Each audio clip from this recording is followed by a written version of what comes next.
เลขาธิการใหญ่พรรคคอมมิวนิสต์เวียดนามเข้าวางพวงมาลาไว้อาลัยต่อการจากไปของสหายพลเอกคำไต่ศรีพันดรในตอนบ่ายของวันที่ 3 เมษายน 2025 ที่หอประชุมแห่งชาตินครหลวงเวียงจันทน์สหายตู่เลิมเลขาธิการใหญ่คณะบริหารงานศูนย์กลางพรรคคอมมิวนิสต์เวียดนามพร้อมด้วยคณะผู้แทนขั้นสูงพรรครัฐสาธารณรัฐสังคมนิยมเวียดนามได้เข้าวางพวงมาลาไว้อาลัยถึงดวงวิญญาณของสหายพลเอกคำไต่ศรีพันดรอดีตประธานคณะบริหารงานศูนย์กลางภาคอดีตประธานประเทศแห่งสาธารณรัฐประชาธิปไตยประชาชนลาวที่ได้ถึงแก่มรณกรรมในวันที่ 2 เมษายน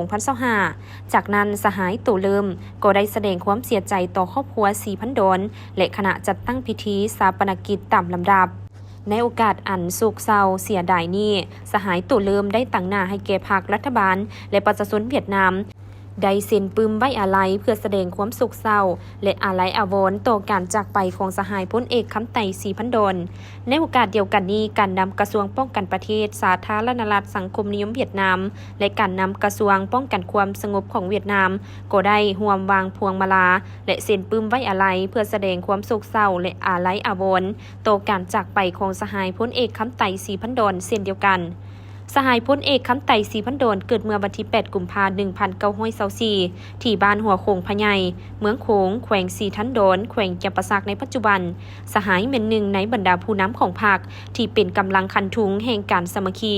เป็นเอกภาพอยู่ภายในพรรคและในทันแถวปฏิบัติทั้งเป็นสัญลักษณ์แห่งความสามัคคีเป็นปึกแผ่นของทั่วปวงชนลาวทั้งชาติมีความเคารพและปฏิบัติอย่างเข้มงวดต่อบรรดาหลักการแห่งการจัดตั้งเคลื่อนไหวของพรรคมีจิตใจเอื้อเฟื้อเผื่อแผ่ต่อหมู่สหายและต่อมหาชนเด็ดเดี่ยวต้านทุกปรากฏการณ์ย่อท้อที่ฝ่าฝืนกับหลักการและระเบียบวินัยเพื่อปกป้องความปลอดภัยของพรรคก่อสร้างเพื่อนสหายให้มีการประพฤติปฏิบัติที่เป็นแบบอย่างจึงเฮ็ดให้เพิ่นได้รับความเคารพนับถือและเชื่อมั่นจากการจัดตั้งและเพื่อนสหายอยู่อ้อมข้างตลอดมา